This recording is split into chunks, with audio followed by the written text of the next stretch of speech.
Hi friends, I am Ankit and today I will show you how to make LinkedIn account private. Friends, due to some reason, if you want to private your LinkedIn account, then you need to open LinkedIn app. Now here you need to press on the profile picture. Now in bottom you will find option of settings. Press on it.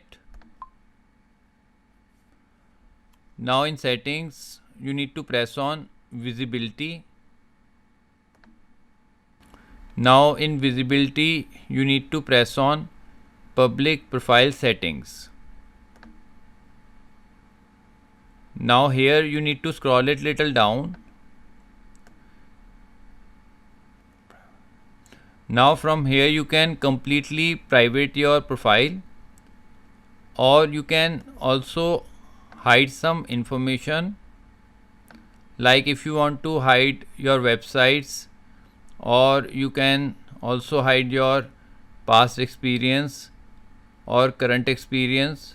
So by turning off you can private a particular information, or to private complete profile you simply need to private your complete profile from here. Now my complete LinkedIn profile is private. So friends, like this you can very easily private your LinkedIn profile. I hope you find this video useful.